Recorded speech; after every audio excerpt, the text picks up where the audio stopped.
भैरवसिंह नाईकचा खेळ संपला होता. त्याचं साम्राज्य विक्रमसिंह जगतापने कायद्याच्या चौकटीत उद्ध्वस्त केलं होतं. जगताप वाड्याला पुन्हा वैभव मिळालं होतं. नाईक पॅलेसवर रुद्र इन्फ्राची पाटी लागली होती आणि विक्रमसिंहला वाटलं होतं आता त्याच्या आयुष्यातील सगळ्यात मोठं संकट संपलं आहे. पण सिंहाचा एक शत्रू संपला म्हणून जंगल शांत होत नाही. कारण मुंबईच्या कॉर्पोरेट जगातून कोल्हापुरात आली होती एक अशी स्त्री जिच्या हातात ना बंदूक होती ना तलवार, पण तिच्याकडे होती कायद्याची ताकद, कोट्यवधीचा पैसा आणि विक्रमसिंहला थांबवण्याची जिद्द. तिचं नाव होतं मीरा सिंघानिया आणि तिचं पहिलंच पाऊल होतं विक्रमसिंहच्या विशालगड प्रकल्पाला थांबवण्याचं. तर पाहूया नाईकला संपवल्यानंतर आता विक्रमसिंह समोर उभ्या राहिलेल्या या नव्या शत्रूची कहाणी. जगताप, एका सिंहाचं पुनरागमन, भाग 5. भवानीमाता टेकडीवरील राणाच्या अटकेनंतर कोल्हापूरच्या पोलीस वर्तुळात मोठी खळबळ उडाली होती. आंतरराज्यीय गुन्हेगार राणा, ज्याला पकडण्यासाठी 3 राज्याचे पोलीस शोधत होते, त्याला विक्रमसिंहने एकट्याने धुळीस मिळवले होते. या घटनेमुळे विक्रमचा दरारा कोल्हापुरात आणखीनच वाढला. पोलीस इन्स्पेक्टरांनी राणाच्या जबानीवरून भैरवसिंह नाईकवर खुनाचा प्रयत्न आणि गुन्हेगारी कट रचणे या अंतर्गत नवीन गुन्हे दाखल केले. आता नाईकचा जेलमधून बाहेर येण्याचा मार्ग पूर्णपणे बंद झाला होता. पण विक्रमसिंह एवढ्यावरच थांबणारा नव्हता. शत्रूने त्याच्या जीवावर घाला घातला होता. त्यामुळे आता अंतिम प्रहार करण्याची वेळ आली होती. दुपारची वेळ होती. विक्रमसिंह जगताप आपल्या कडक काळ्या सफारी सूटमध्ये कोल्हापूर सेंट्रल जेलच्या मुख्य गेटसमोर उतरला. त्याच्यासोबत रणजित आणि त्याचा कायदेशीर सल्लागार होता. पोलीस प्रशासनाकडून विशेष परवानगी घेऊन विक्रम थेट नाईकच्या भेटीसाठी गेला होता. जेलच्या मुलाखत कक्षात एका बाजूला विक्रम शांतपणे खुर्चीवर बसला होता. थोड्याच वेळात 2 पोलीस शिपाई भैरवसिंह नाईकला तिथे घेऊन आले. नाईकचा चेहरा आता पूर्णपणे उतरला होता. डोळ्याखाली काळी वर्तुळे आली होती आणि राणा पकडला गेल्याची बातमी कळल्यापासून त्याचे अवसान गळाले होते. बसा नाईक साहेब, विक्रमने समोरच्या खुर्चीकडे बोट दाखवत अत्यंत शांतपणे सांगितले. नाईक समोर बसला. त्याच्या हातातील बेड्यांचा आवाज खोलीत गुंजला. विक्रम, तुला काय वाटतं? तू राणाला पकडून दिलं म्हणजे तू जिंकलास? हे लक्षात ठेव. भैरवसिंह नाईक जेलमध्ये असला तरी बाहेर माझे साम्राज्य, माझा पैसा अजूनही जिवंत आहे. नाईकने अजूनही आपला पोकळ रुबाब दाखवण्याचा प्रयत्न केला. विक्रम थोडा पुढे झुकला आणि त्याने टेबलावर एक फाईल ठेवली.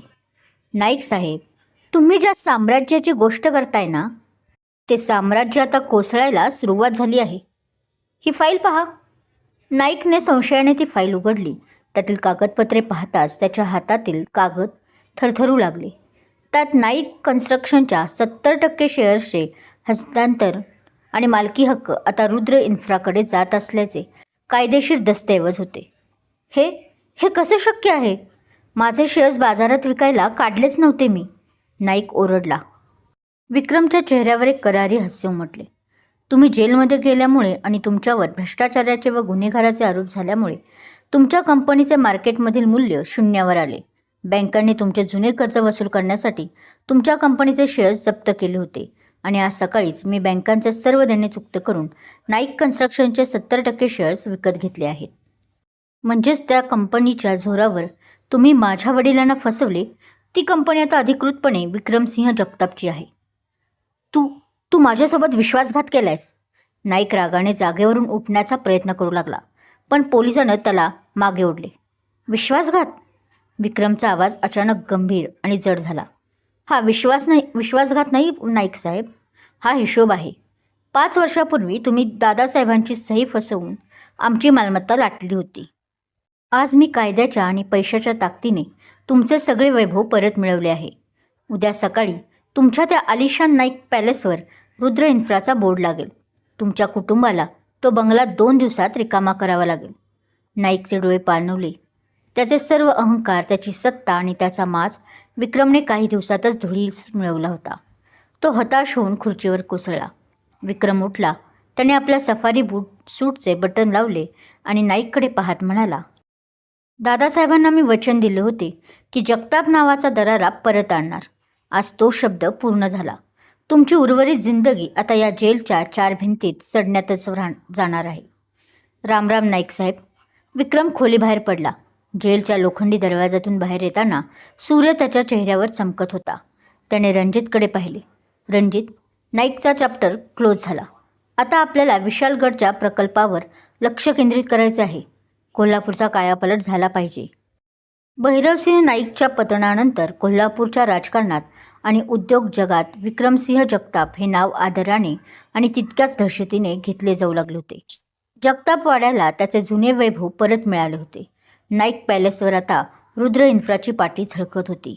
विशालगड टाउनशिप आणि हायवेचे काम वेगाने प्रगतीपथावर होते. विक्रमने आपल्या वडिलांचे स्वप्न पूर्ण केले होते, पण एका यशस्वी पुरुषाचा प्रवास कधीच थांबत नाही. जुने शत्रू संपले की नवीन आव्हाने उभे राहतात आणि कधीकधी ही आव्हाने सरळ रेषेत नसून अधिक गुंतागुंतींची असतात. सोमवारची सकाळ होती. विक्रम आपल्या नव्या कॉर्पोरेट ऑफिसमध्ये बसून विशालगड प्रकल्पाच्या पुढील टप्प्याचा आराखडा पाहत होता. तेवढ्यात रणजित केबिनमध्ये आला. त्याच्या चेहऱ्यावर नेहमीसारखी भीती नव्हती, तर एक वेगळंच कुतूहल होते. विक्रम, मुंबईहून एक मोठी बातमी आहे. आपल्या विशालगड टाउनशिप प्रकल्पात सरकारकडून जी पर्यावरण मंजुरी एन्व्हायरमेंटल क्लिअरन्स मिळणार होती ती अचानक थांबवण्यात आली आहे, रणजितने सांगितलं. विक्रमने फाईलवरून नजर हटवून रणजितकडे पाहिलं. थांबवण्यात आली? सर्व निकष तर पूर्ण होते आपले. NOC का अडकली? कारण मुंबईच्या एका मोठ्या मल्टीनॅशनल कंपनीने आपल्या प्रकल्पावर आक्षेप घेतला आहे. त्यांचे म्हणणे आहे की या टाउनशिपमुळे विशालगडच्या जंगलातील जैविक विविधतेला धोका निर्माण होऊ शकतो. आणि सर्वात महत्त्वाची गोष्ट, त्या कंपनीच्या मुख्य कार्यकारी अधिकारी कोल्हापुरात आले आहेत. त्या आज आपल्या ऑफिसमध्ये आपल्याला भेटायला येत आहेत, रणजितने माहिती दिली. नाव काय आहे कंपनीचं आणि त्या CEOचं? विक्रमने विचारलं. कंपनीचं नाव आहे सिंघानिया ग्रुप ऑफ इंडस्ट्रीज आणि त्यांच्या CEO आहेत मीरा सिंघानिया. रणजितचे शब्द संपतात न संपतात तोच केबिनच्या दरवाजावर कडक नॉक झाला. दरवाजा उघडला आणि एक अत्यंत रुबाबदार, आधुनिक आणि आत्मविश्वासू स्त्रीने केबिनमध्ये प्रवेश केला. वय साधारण अंदाजे 50 वर्ष. काळ्या रंगाचा फॉर्मल बिझनेस सूट, चेहऱ्यावर महागडा गॉगल आणि हाय हिल्सचा येणारा खंबीर आवाज. तिच्यासोबत 2 असिस्टंट आणि फाईल्स घेतलेले वकील होते. तिने केबिनमध्ये येताच आपला गॉगल काढला. तिच्या तीक्ष्ण आणि हुशार डोळ्यांनी थेट विक्रमच्या डोळ्यात पाहिले. मिस्टर विक्रमसिंह जगताप? मीराने आपला हात पुढे करत विचारले. तिचा आवाज व्यावसायिक आणि तितकाच वजनदार होता. विक्रम आपल्या खुर्चीवरून उठला. त्याने तिच्याशी हस्तांदोलन केलं. हो, मिस विक्रमसिंह. बसा मिसेस सिंघानिया. दोघेही आमनेसामने बसले. केबिनमधील वातावरण अचानक गंभीर झाले. विक्रमने आजवर केवळ गुंड आणि भ्रष्ट राजकारण्यांचा सामना केला होता, पण समोर उभी असलेली व्यक्ती सुशिक्षित, कॉर्पोरेट जगातील तज्ज्ञ आणि कायद्याच्या चौकटीत राहून खेळणारी होती. मी थेट मुद्द्यावर येते मिस्टर जगताप. मीराने आपल्या असिस्टंटकडून एक फाईल घेऊन विक्रमच्या समोर ठेवली.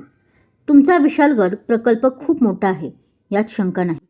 पण तुमच्या प्रकल्पाच्या फेज 3मुळे तिथल्या राखीव जंगल क्षेत्राला आणि पाण्याचे मुख्य स्रोत असलेल्या नदीला नुकसान पोहोचणार आहे. सिंघानिया फाउंडेशन पर्यावरणासाठी काम करते. तुम्ही या प्रकल्पाच्या विरोधात नॅशनल ग्रीन ट्रिब्युनलमध्ये याचिका दाखल केली आहे. जोपर्यंत तुम्ही तुमच्या प्रोजेक्टचा डिझाईन बदलत नाही तोपर्यंत आम्ही हे काम पुढे जाऊ देणार नाही. विक्रमने फाईल न पाहताच मीराकडे पाहिले.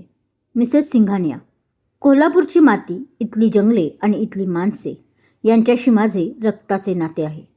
तुम्ही मुंबईत बसून पर्यावरणाचा विचार करताय, पण मी याच मातीत वाढलो आहे. माझ्या प्रकल्पात एकाही झाडाचे किंवा पाण्याचे नुकसान होणार नाही अशीच रचना आम्ही केली आहे. तुमच्या या याचिकेमागे केवळ पर्यावरण प्रेम आहे की बिझनेसमधील कोणती तरी नवी खेळी? विक्रमच्या या थेट प्रश्नाने मीराच्या चेहऱ्यावर एक उपरोधिक हसू आले. खेळी? मिस्टर जगताप, कॉर्पोरेट जगतात आम्ही धमक्यांनी किंवा गुंडगिरीने काम करत नाही. मला माहीत आहे तुम्ही भैरवसिंह नाईकचा काय हिशोब केलाय, पण लक्षात ठेवा, मी नाईक नाही. माझ्याकडे कायदा, आंतरराष्ट्रीय स्तरावरील तज्ज्ञांचे रिपोर्ट आणि कोट्यवधींचा फंड आहे. जर तुम्ही हा प्रकल्प आमच्या अटींवर बदलला नाही तर मी हा प्रोजेक्ट कायमचा बंद पाडू शकतो. विक्रम खुर्चीवरून उठला आणि खिडकीपाशी जाऊन बाहेर पाहू लागला.